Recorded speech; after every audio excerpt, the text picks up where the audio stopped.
अब दो दो एसी लगाए हुए हो, 60 को बच्चा बैठा हुआ है, हैं? तो फिर वो वाला कैसेट एसी लगाना पड़ेगा।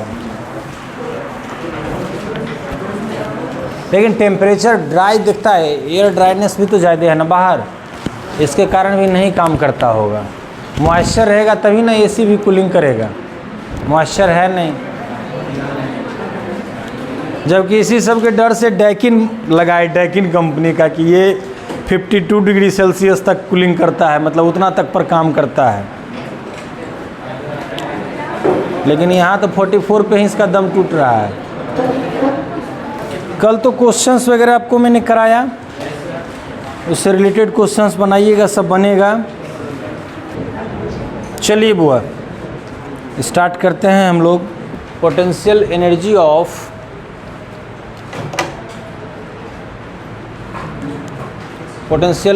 ऑफ यूनिफॉर्मली चार्ज्ड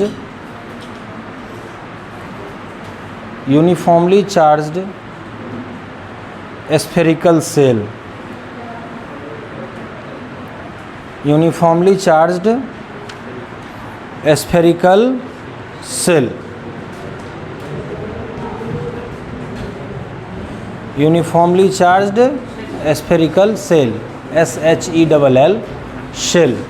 बायोलॉजी वाला नहीं, वो फिजिक्स वाला सेल, SHELL सेल। मतलब वो स्फेयर के टाइप का एक गोला जो है ना, उसी को हम लोग स्फेरिकल सेल बोलते हैं। लेकिन साइज में आप उसको स्मॉल कह सकते हैं। जैसे चार्ज्ड स्फेयर बोलेंगे उसका साइज बड़ा होता है, स्फेरिकल सेल बोले तो वो छोटा साइज हुआ। देखिए आपको किसी भी स्फेरिकल सेल पे कितना उसका पोटेंशियल एनर्जी का वैल्यू होता है, यानी कितना उसमें एनर्जी को आप स्टोर कर सकते हो, ये वैल्यू आपको कैलकुलेट करके। अब हम लोग कैपेसिटर में एंट्री ले रहे हैं अब यहाँ से, है ना, तो कितना उसका वैल्यू होगा हमारा, है ना। एक तो हम आपको बता दें, अभी हम आगे जब टॉपिक पढ़ाएंगे एग्जैक्ट, जब कैपेसिटर पे आ जाएंगे तब हम आपको पढ़ाएंगे कि अभी तक हमने क्या पढ़ा। ध्यान से सुनिएगा। अभी तक हम लोगों ने पढ़ा कि अगर हमारे पास कोई चार्ज अगर बॉडी है, कोई चार्ज सॉलिड बॉडी है, तभी उसके हम लोग शेप और साइज़ पे नहीं जा रहे हैं, है ना। एक अनचार्ज्ड हमारे पास कोई कंडक्टर बॉडी है, वो स्फेरिकल शेप में हो सकता है, वो क्यूब के शेप में हो सकता है, वो क्यूबॉइड के शेप में हो सकता है, वो कोन के शेप में हो सकता है। तो क्या मैं बता रहा था कि मान लो कोई भी शेप का है, अभी ये अनचार्ज्ड है, इस पर कोई चार्ज की वैल्यू नहीं है, यहाँ पे चार्ज Q इक्वल टू आपका 0 है, तो पोटेंशियल कितना होगा, क्योंकि चार्ज है ही नहीं। अब इस पे कुछ वैल्यू आप चार्ज का जब ऐड करेंगे, इस पे कुछ ना कुछ वैल्यू आप जब चार्ज का देंगे तो इसका पोटेंशियल इंक्रीज करेगा, हाँ या ना। कोई बॉडी अनचार्ज्ड है तो उसका पोटेंशियल का वैल्यू 0, लेकिन उस पर कुछ चार्ज ऐड करेंगे तो उसका पोटेंशियल का वैल्यू आएगा ना। अभी हम पढ़ाएं ना कि potential on the surface of the shell, तो तुम ही लोग ने बताए हो 1/4πε0 Q/r, नहीं बताए हो। हाँ, इनसाइड का भी 1/4πε0 Q/r ही बोले हो, है ना। तो V का वैल्यू आएगा, Q का वैल्यू 0 कर दोगे तो V का वैल्यू 0। अब Q के वैल्यू को जैसे जैसे बढ़ाएंगे तो इसका तो मान लो जो शेप और साइज है वो तो कांस्टेंट है, चार्ज को ऐड करने से तो इसका शेप और साइज में कोई चेंज नहीं होगा। चार्ज के वैल्यू जैसे जैसे ऐड करेंगे पोटेंशियल का वैल्यू आपका बढ़ते, कहने का मतलब Q प्रोपोर्शनल या V प्रोपोर्शनल, यानी जैसे जैसे चार्ज का वैल्यू किसी भी बॉडी पे जैसे जैसे चार्ज के वैल्यू बढ़ेंगे बॉडी का पोटेंशियल भी बढ़ेगा। यहाँ पे प्रोपोर्शनल का सिंबल हटाने के लिए हम लोग ध्यान देना है कि Q इक्वल टू, ध्यान से सुनना है, हम लोग यहाँ पे पोटेंशियल का वैल्यू हटाने के लिए हम लोग लगाते हैं यहाँ CV, where C is symbol of, ध्यान से सुनना है, where C is symbol of proportionality या where C is constant of proportionality and C also known as capacitance. सुन रहे हो जी, C is also known as capacitance of the body, capacitance of the, अब मान लो ये स्फेरिकल बॉडी है तो इसका हम लोग अलग से निकालेंगे, है ना जी। ये स्फेरिकल बॉडी है तो स्फेरिकल बॉडी का ये कैपेसिटेंस कहलाएगा। तो यहाँ से Q इक्वल टू आपको आ गया C भी, तो C इक्वल टू क्या आ गया जी, Q बाय V। अब एक बात और देखना है कि लेट अब यहाँ पे मैं हिंट देता हूँ, इसको नोट कराऊंगा, बस समझना है, अभी जो टॉपिक पढ़ाएंगे तो उसके लिए ज़रूरी है। अब let a spherical ball of radius R, let a spherical ball of radius R and plus Q charge distributed over the surface of the spherical ball, यानी एक स्फेरिकल बॉल लिए हैं या सॉलिड स्फेरिकल बॉल लिए हैं जिसका radius capital R है और उसके सरफेस पे plus Q charge uniformly distributed है, हाँ या ना। As we know that potential at the surface of the spherical ball या spherical shell 1/4 pi epsilon Q by, अरे नहीं बोला, 1/4 pi epsilon Q by R, कोई दिक्कत। अब हम लोगों को इसका निकालना है capacitance. Sir what do you mean by capacitance? Capacitance relates, capacitance word is related to capacity to store the charge in a conductor body, यानी किसी भी कंडक्टर बॉडी में चार्ज स्टोर करने की जो कैपेसिटी है उसी को कैपेसिटेंस कहते हैं। कोई भी कंडक्टर में चार्ज को कितना आप स्टोर कर सकते हो, कितनी उसकी क्षमता है, वह उसका कैपेसिटेंस कहलाता है।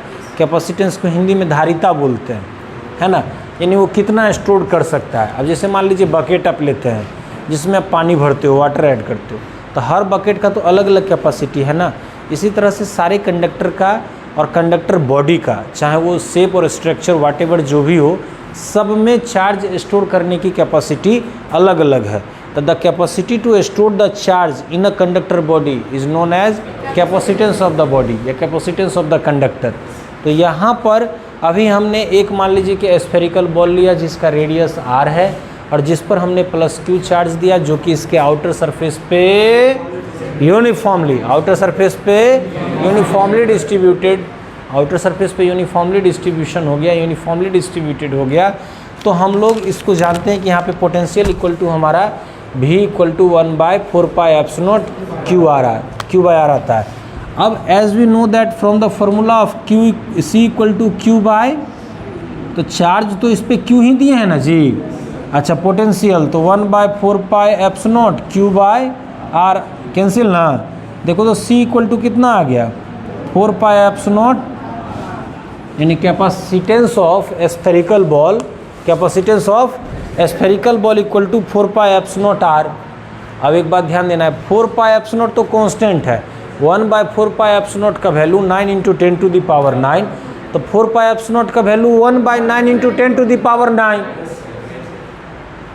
अरे K इक्वल टू क्या है 1/4 पाई एप्सिलॉन, और K का वैल्यू 9 × 10⁹, तो 4 पाई एप्सिलॉन का वैल्यू क्या 1/K, तो 1/9 × 10⁹।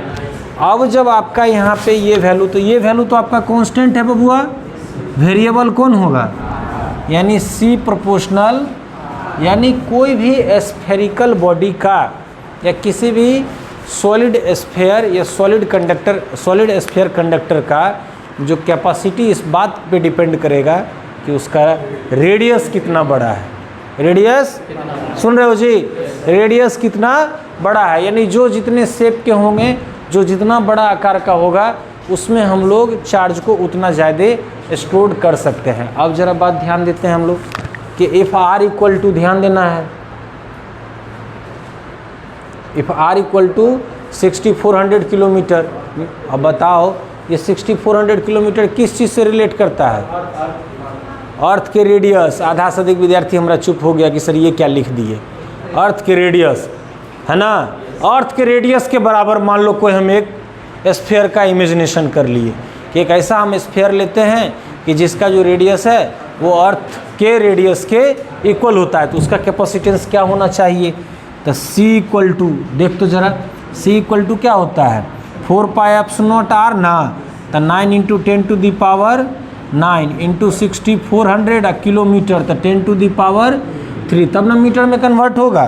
तो देखो तब इसको हम लोग डिवाइड करते हैं, तो डिवाइड अगर करेंगे तो 1 मिनट रुक जाओ, 1/10 9 इंटू 10, बातचीत जब करते हो तो अच्छा फील नहीं आता है अंदर से, ये लगता है कि फिर तुम लोग पढ़ ही नहीं रहे हो, है ना।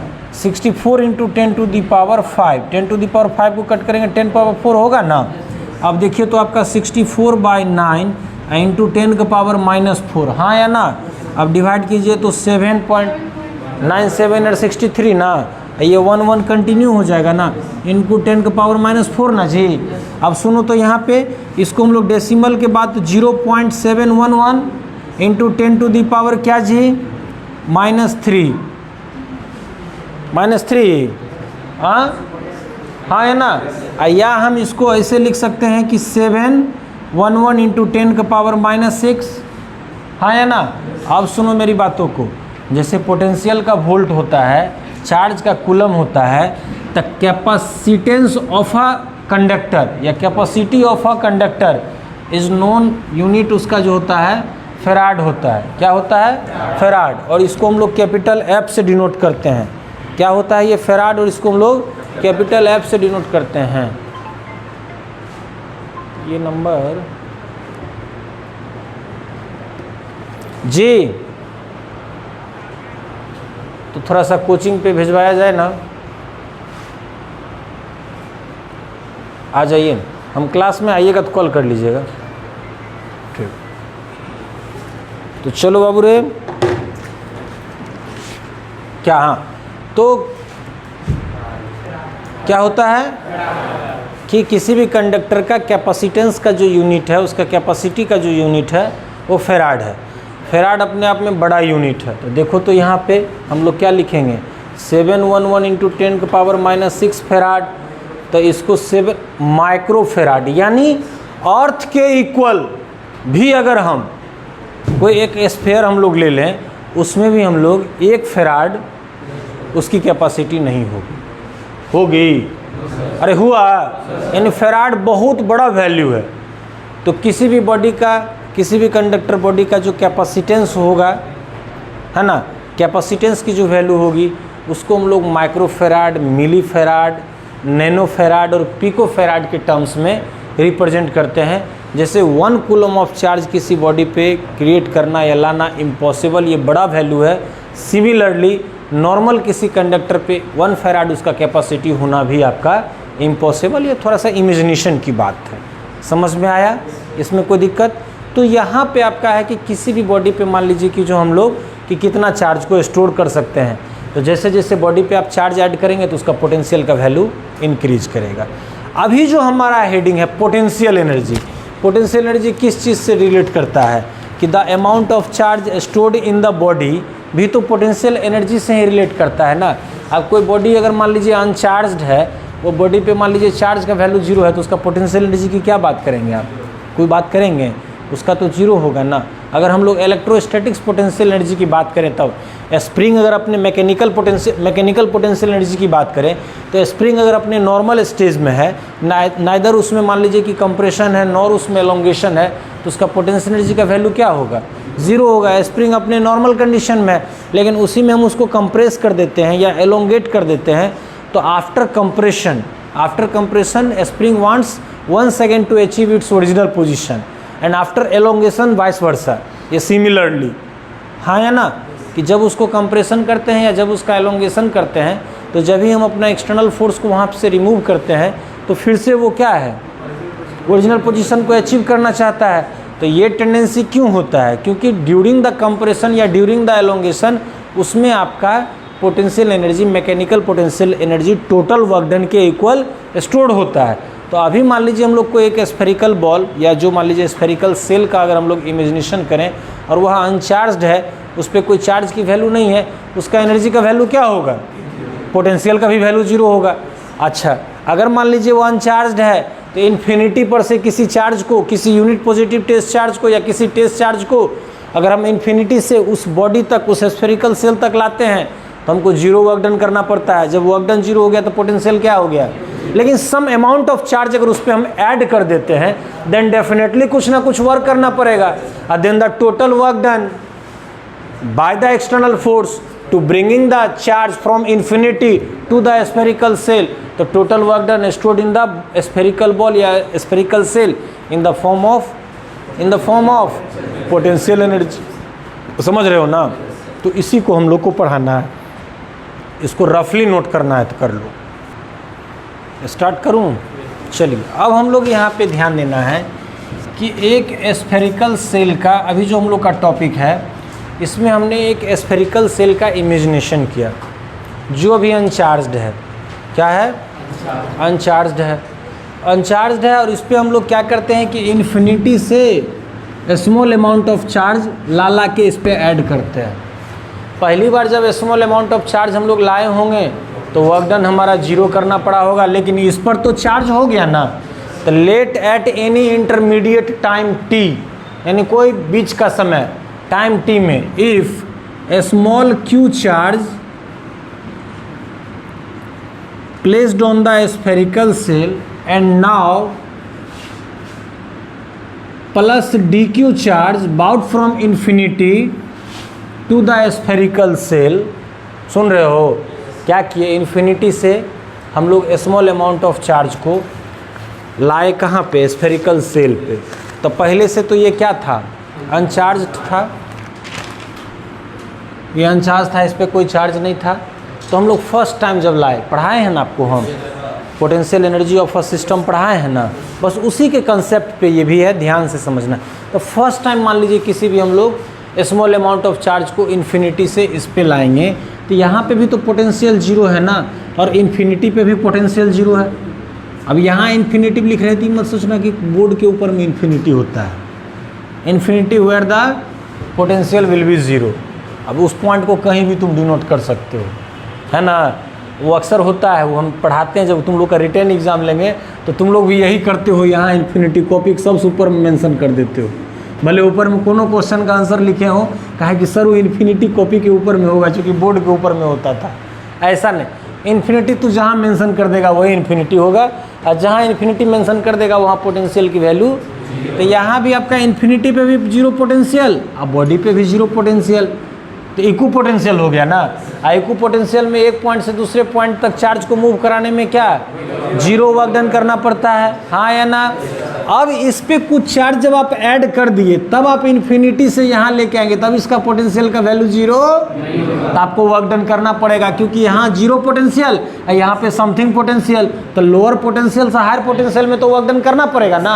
अरे हायर से ना लोअर अपने आप फ्लो होता है, लेकिन लोअर से हायर लाने के लिए तो वर्क डन करना पड़ेगा। ये प्रोसेस के लिए मैंने बात किया कि let at any intermediate time, यानी कोई बीच का समय जिस समय इस स्फेरिकल सेल पे प्लस क्यू चार्ज डिपॉजिट हुआ है, उस समय एक small amount of D Q charge को फिर से इन्फिनिटी से यहाँ लाते हैं, तो हमको वर्क डन करना पड़ता है। और वर्क डन कितना करना पड़ता है? तो जैसा कि हम तुमको V = W/Q पढ़ाए हैं, हाँ या ना। अरे W बाय तो W = क्या होगा? V × Q। तो तुम Q कितना ला रहे हो? DQ ही ना ला रहे हो? अरे नहीं बोला, DQ ही ला रहे हो ना। अच्छा, पोटेंशियल डिफरेंस, तो V final minus V initial, यही करोगे ना। अब देखो तो DQ, अब V फाइनल, तो इस पे ध्यान देना है, सब लोग अटेंटिव रहिए। V फाइनल कितना होगा? इस पे आपने कितना चार्ज डिपॉजिट कर दिया है, तो भाई स्फेरिकल सेल का कितना होगा पोटेंशियल? नहीं होगा। इसका अगर रेडियस हम R मान लें तो dq/r पढ़ा है ना कल, kq/r कल ही डिस्कस किए हैं, k के जगह पे 1/4πε0 q/r। आप इनिशियल पॉइंट कहाँ पे है? इन्फिनिटी पे है, हाँ या ना। मैं ब्रैकेट में लिख देता हूँ, v इनिशियल का मतलब v इन्फिनिटी = क्या रे बाबू? ज़ीरो, है ना। अब चलो यहाँ से देखो, तो dW = dq × kq/r। Now total work done, सुन रहे हो ना। Now total work done to bringing the charge from infinity to the spherical shell is Q। तो टोटल वर्क डन सेंटेंस लिखा देंगे। तो हम लोग जब तो टोटल वर्क डन जब निकालेंगे तो हमारा क्या Q = 0 से लेके, यानी स्मॉल Q = 0 से लेके कहाँ तक? Q तक ना। और किसको इंटीग्रेशन करोगे? kq/r × dq, यही ना आपका स्मॉल वर्क डन है। इसी को ना इंटीग्रेट करोगे।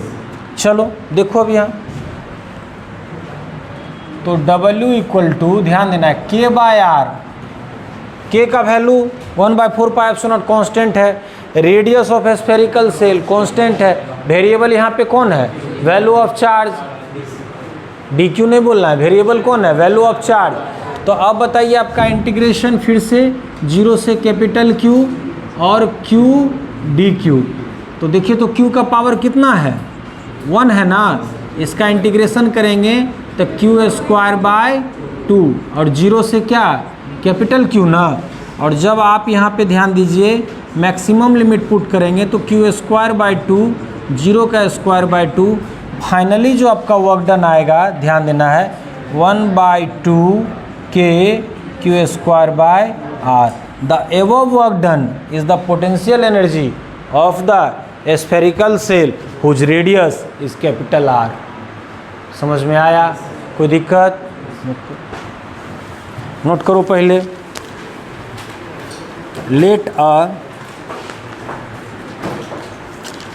पहले तो ये डायग्राम खाली बना लेना है और कुछ नहीं, इसको लिख लेना है, अनचार्ज्ड सेल।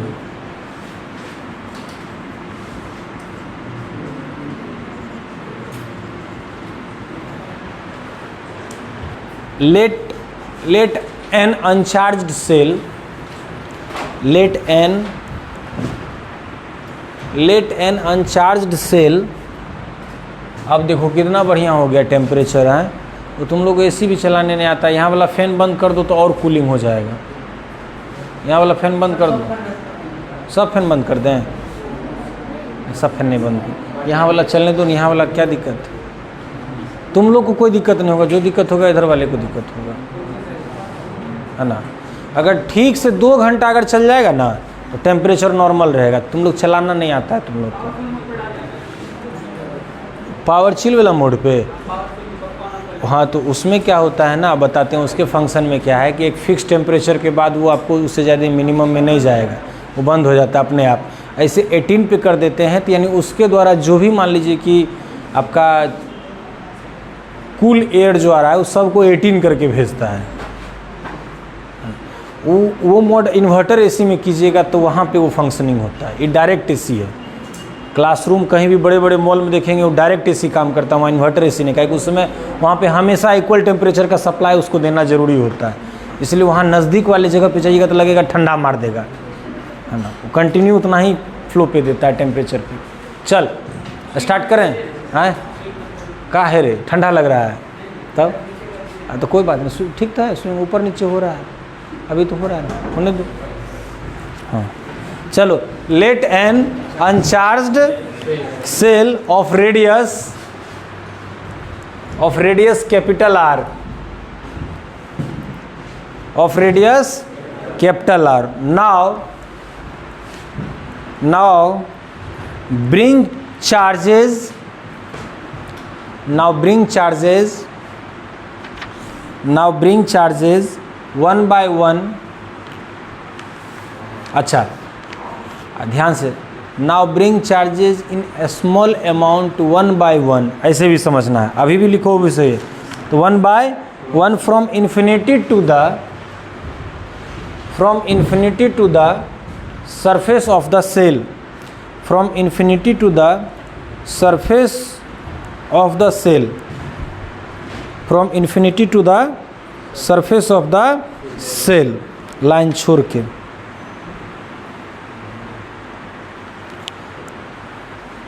अब ये डायग्राम बनाओ, ये हो गया आपका इंट्रोडक्शन इसका, कि हमने एक अनचार्ज सेल लिया है जिसका रेडियस R है और हम इन्फिनिटी से स्मॉल अमाउंट ऑफ चार्ज में 1 by 1 हम उसके सरफेस पे ऐड करेंगे या देंगे। ठीक, अब बनाओ ये डायग्राम। बताऊँ अब, let an intermediate time, let at any intermediate time, let at any intermediate time यानी किसी मध्य समय में, किसी टाइम में, let at any intermediate time, let at any intermediate time, charge on the sphere, charge on the sphere अच्छा, charge on the sphere बोले, ये भी लिख सकते हैं deposited charge on the sphere, नहीं लिखने की ज़रूरत है, हम बोल दे रहे हैं डिपोजिटेड, यानी आप उस पर डिपॉजिट कर रहे हो ना, जमा कर रहे हो ना, तो डिपोजिटेड चार्ज क्यू लिखना है यहाँ पे। Let the charge on the sphere Q, Q Q and now we are giving extra charge dq to it. Now we are giving extra charge, now we are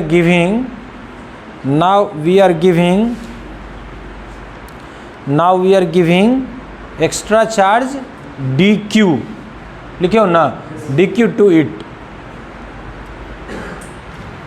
लिखना है। therefore a small amount of work done to bring dq, therefore line छोड़ के, therefore a small amount of work done to bring dq charge from infinity to the cell, चल ये लिखना है from infinity to the cell। अब यहाँ से 1 2 3 step तक आपको लिखना है, यहाँ तक। therefore a small amount of work done to bring dq charge from infinity to the dq charge लिखे हो ना, dq charge from infinity to the cell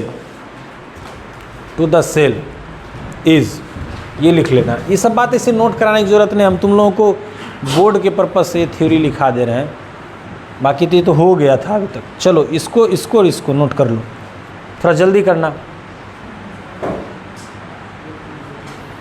यहाँ से ऊपर तक ही लिखना है। चलो हो गया, इतना नोट करने के बाद therefore total work required to give charge capital Q, therefore total work required to give charge capital Q is, therefore total work required to give charge capital Q is, लिखो, आगे बढ़ें, लिखना है ना, यहाँ तक नोट कर लिए ना, लिखा जाए। above work done will be stored in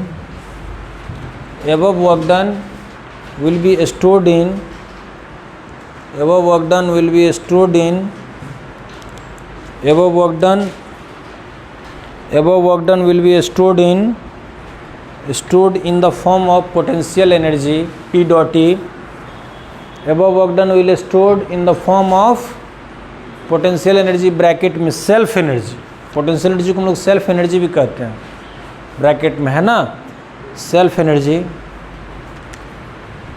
तो चलो potential energy of potential energy of spherical shell is U equal to 1/2 k q square by r।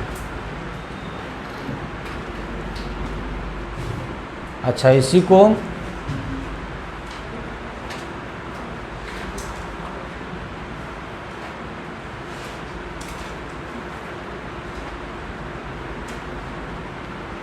आगे बढ़ें।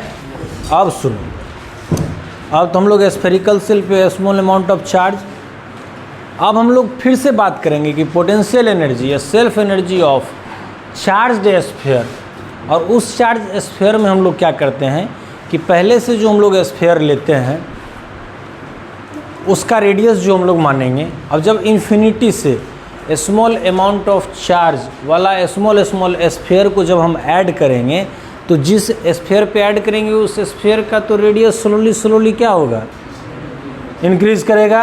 अरे हाँ या ना, तो पहले रेडियस x मान लेंगे, बाद में अगर उसका ऐड करने के बाद अगर dx हो गया, इंटीग्रेट कर देंगे, उसका भी वैल्यू आ जाएगा। चलिए नेक्स्ट हेडिंग इसको मिटाते हैं, फिर लिखा जाए हेडिंग बाबू रे, potential energy of uniformly charged solid sphere. इसको सेल्फ एनर्जी भी बोलते हैं, पोटेंशियल एनर्जी यानी self energy.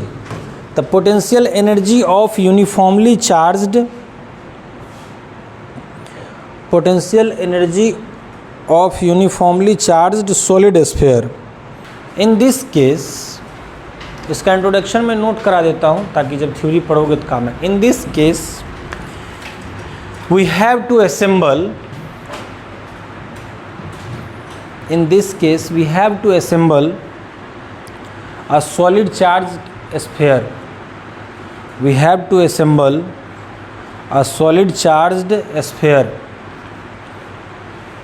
In this case we have to assemble solid charged sphere line छोड़ के so we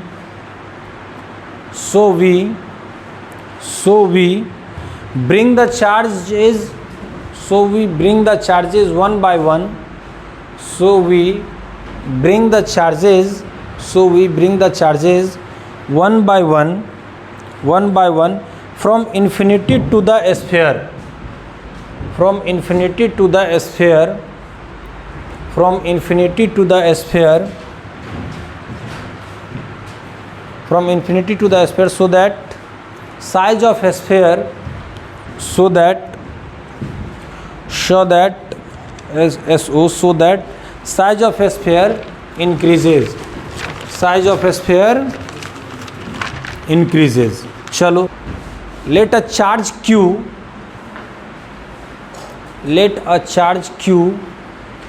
given to the sphere, let a charge q given to the sphere, let a charge q given to the sphere, and its radius becomes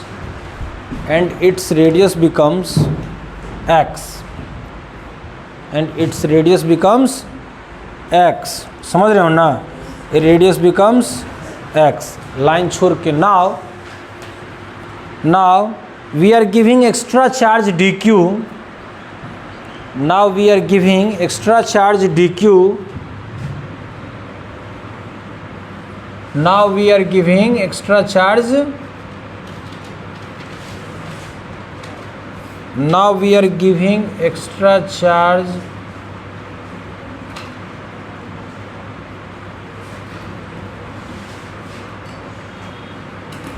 now we are giving extra charge dq, now we are giving extra charge dq to it, and radius will increase by dx, and radius will increase by dx, and radius will increase by dx। अच्छा, charge कहाँ से हम लोग infinity से ही ना देंगे, तो now radius क्या बोले हम लोग, radius will increase by dx, then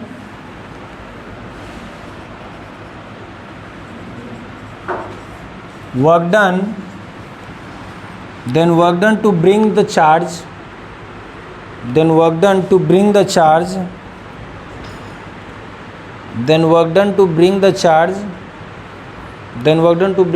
dq from infinity to the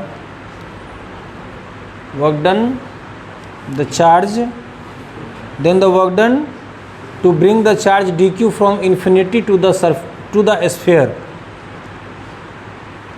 then work done to bring the charge dq from infinity to the sphere। तो क्या हो जाएगा, W इक्वल टू, रे बाबू, या small amount of work done बात कर रहे हैं तो dW इक्वल टू क्या, dq तो आएगा ही आएगा, हाँ या ना? और dq और क्या, v final minus v initial.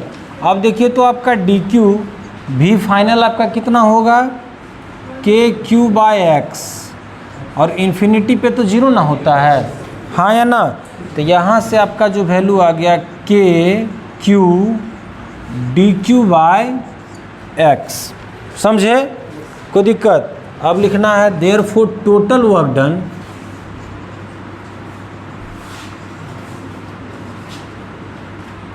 therefore total work done to give Q on the sphere, यानी जो हम लोग dq दिए हैं तो हम लोगों को वर्क डन इतना करना पड़ा है। टोटल अगर मान लीजिए चार्ज हम उस पर q देते हैं तो कितना करना पड़ेगा, तो w equal to integration KQ dq by x, और यहाँ से 0 से कितना ये हो जाएगा ना, ये तो हम लोग पीछे निकाले ही ना है, तो मैं लिख दूँ डायरेक्ट k बाय एक्स, तो आपका वेरिएबल आ जाएगा और यहाँ क्या हो जाएगा क्यू स्क्वायर बाय 2 और 0 से कैपिटल Q, तो यहाँ से वैल्यू आएगा KQ स्क्वायर बाय 2x। ये आपका W इक्वल टू आ गया कि जब आप इस पर Q कैपिटल Q चार्ज आप दिए हो तब। नोट करो, रुक जाओ तो थोड़ा सा, एक चीज़ को थोड़ा रिलेट करना पड़ेगा। रिलेट क्या करना पड़ेगा कि अगर हम लोग इस मेथड से निकालेंगे तो फिर ये सेल का ही आ जाएगा। हम लोग ये फॉर्मूला हमारा ठीक है, ये तो हम लोग पुट करेंगे। अब यहाँ से एक बात को रिलेट करना होगा जो हम नहीं कर पाए। देखिए क्या है कि हम यहाँ पे जो स्फीयर लिए हैं तो उस पर आप Q चार्ज देते हो, ध्यान से सुनना है। आप यहाँ पे जो स्फीयर हम लोग लिए हैं तो उस पर जैसे जैसे हम लोग चार्ज को ऐड कर रहे हैं तो उसका साइज़ भी बढ़ रहा है, उसका रेडियस भी बढ़ रहा है। तो अब अगर हम लोग बात करते हैं कि जिस समय हमने स्फीयर पे Q चार्ज दिया और उसका रेडियस x हो गया, तो now the volume density of the sphere, तो let the volume density of sphere rho, let the volume density of the sphere rho.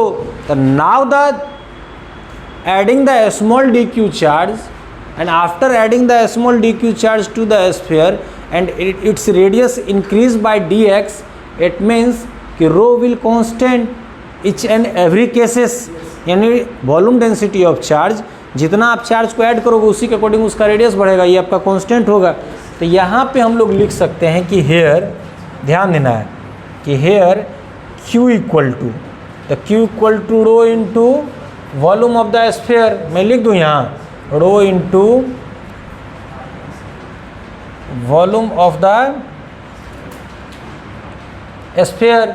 तो चलिए यहाँ पे ध्यान दीजिए, तो Q इक्वल टू आपका आ जाएगा रो इंटू 4/3 पाई एक्स क्यूब, हाँ या ना। और जब पाई एक्स क्यूब कीजिएगा, एक बात और, ये तो आपका Q इक्वल टू आ गया। अब चलिए तो हम लोग यहाँ पे फिर से वंस अगेन, ये जब हमारा वैल्यू आ गया तो अब आपको नेक्स्ट जो Q इक्वल टू निकाले हो तो आपको तो DQ इक्वल टू भी निकालना होगा। अरे नहीं बोल रहे हो? और DQ इक्वल टू कौन सा फॉर्मूला लगेगा ज़रा बताओगे हमको? DQ इक्वल टू कौन सा फॉर्मूला? रो इंटू, बोलो ना, बोलो थोड़ा सा सोचो यहाँ पे। हाँ सॉरी, रो इंटू क्या? x प्लस डी एक्स में।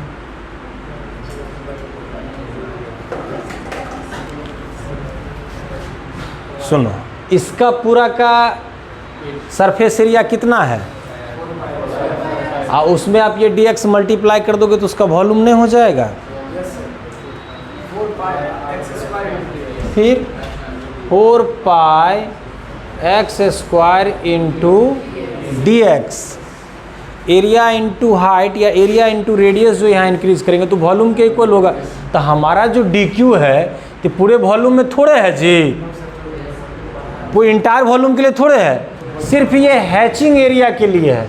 तो इस हैचिंग का वॉल्यूम हमको चाहिए, तो इसका एरिया इंटू यही ना इसमें इंक्रीमेंट हुआ है dx, तो इसका एरिया 4 पाई एक्स स्क्वायर और थिकनेस कितना है dx, तो area into thickness equal to volume.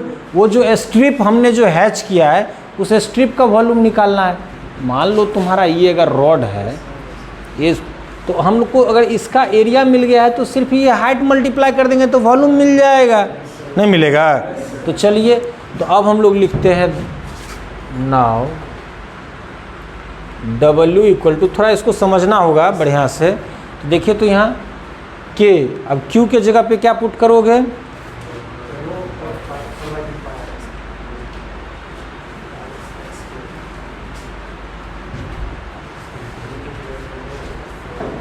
Into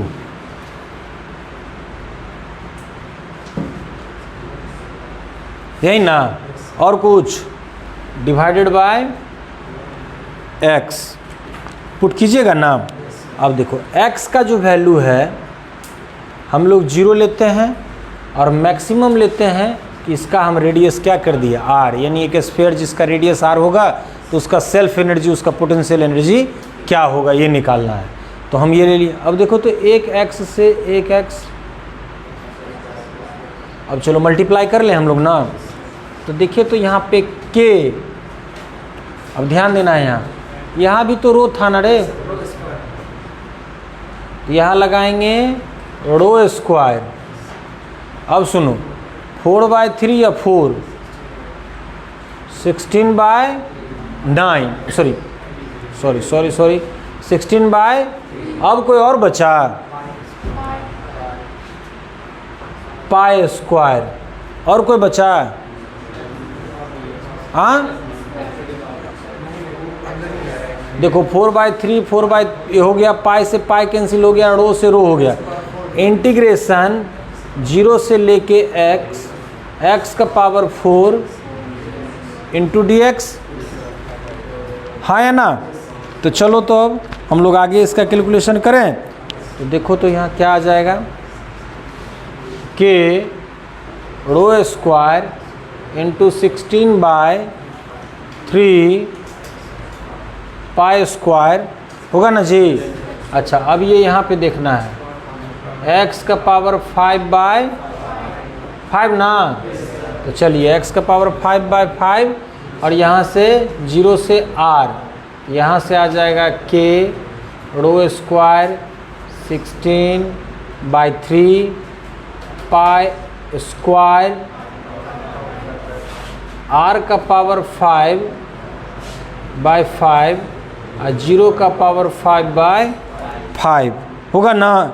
तो चलो तो यहाँ से देखो अब k rho square into 16/3 pi square r का पावर 5 ये आ गया। अब सुनो रो इक्वल टू, तो अब हम जो स्फीयर ले रहे हैं, ध्यान से सुनना है बबुआरे सब। अब जो हम स्फीयर ले रहे हैं उसका रेडियस कितना है r, उस पर चार्ज कितना डिपॉजिट करेंगे कैपिटल Q। तो देखो तो रो इक्वल टू क्या होता है volume density of charge, charge by volume. तो Q स्क्वायर बाय, ध्यान से सुनना है 4/3 पाई r क्यूब होता है, पाई r क्यूब का square into 16/3 pi square r का पावर 5। अब देखो तो ज़रा ध्यान लगाना है इस पर, करें कैलकुलेशन k क्यू स्क्वायर। और देखो तो ये 3 और 9 ऊपर में आ जाएगा ना, 16 पाई स्क्वायर r का पावर 6 और 16/3 पाई स्क्वायर r का पावर 5/5। r बचा 16 से 16 पाई स्क्वायर से पाई स्क्वायर, 3 r, चल लिखें ना 3/5 k the above work done is the self energy या potential energy of the sphere। समझे? तो यहाँ वाले टर्म पे खाली आपको ध्यान रखना है। इसमें अगर हम लोग फिर से चार्ज में चले जाएंगे तो फिर रेडियस के लॉन्ग, तब यहाँ पे क्या हो गया, रेडियस को कांस्टेंट न कर दीजिएगा, चार्ज वेरिएबल कीजिएगा, नहीं है चार्ज देने के बाद रेडियस भी वेरिएबल है, तो इसीलिए हम लोग इसके टर्म में इसको सेट करते हैं। नोट कीजिए, कहीं कोई कन्फ्यूजन लगे तो हमसे पूछना है और हम आपको बताते हैं। हो गया? Next topic, next heading. अभी हम लोग सिंगल सेल का निकाले, फिर अब ये स्फीयर का निकाले। अब 2 स्फीयर हमारा रहेगा तब, तो जैसे सिस्टम ऑफ एनर्जी पढ़ाए हुए हैं उसी पे लिखा जाए। Total electrostatics energy,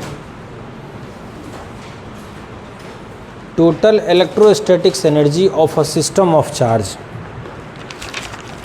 total electrostatics energy of system of charge. देखो वेरी सिंपल है। यहाँ पे मान लीजिए हम लोग 2 स्फीयर लेते हैं। एक स्फीयर का जो रेडियस है r1 है और इस पे जो चार्ज है आपका q1, इसके यूनिफॉर्मली पूरे सरफेस पे आपका सॉलिड स्फीयर लिए हैं तो इस पे आपका यूनिफॉर्मली डिस्ट्रीब्यूटेड है। दूसरा भी हम लोग जो एक स्फीयर लेते हैं जिसका रेडियस क्या है r2 और इस पे प्लस q2, इस पे प्लस q1, इस पे भी आपका यूनिफॉर्मली डिस्ट्रीब्यूटेड है और दोनों एक दूसरे से, दोनों के सेंटर ऑफ मास से दोनों का डिस्टेंस कितना है r। तो देखो तो इसका टोटल आपका total and electrostatics energy of the system क्या होगा। तो सबसे पहले इंडिविजुअल इसका होगा, इंडिविजुअल इसका होगा।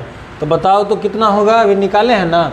अच्छा यहाँ पे एक लाइन को नोट किया तुम लोग, एक लाइन को मेंशन किया, इसी को लिखना कि U इक्वल टू, इसी को हम लोग बोलते हैं सेल्फ पोटेंशियल एनर्जी 3/5 kq²/r, यानी स्फीयर का आपका यही वर्क डन जो होगा वो सेल्फ पोटेंशियल एनर्जी के इक्वल होगा। अब देखो तो बुआरे यहाँ पे हमारा क्या हो जाएगा, ध्यान देना है। तो U1 इसका अपना सेल्फ कितना होगा 3kq1²/5 r1², फिर 3kq2²/5 r2² होगा ना। अब हमारा इनका आपस में इंटरेक्शन के कारण, तो पहले तो किसी एक को लाए होंगे, बाद में दूसरा का, तो k q1 q2 लिख लो। के मन करे तो कॉमन भी ले सकते हो, यानी 2 स्फीयर वाले सिस्टम का पोटेंशियल एनर्जी का वैल्यू या सेल्फ पोटेंशियल एनर्जी का वैल्यू आपका ये होगा। चलिए अब टॉपिक स्टार्ट हो गया तो सब लोग एकदम रेगुलर रहिए।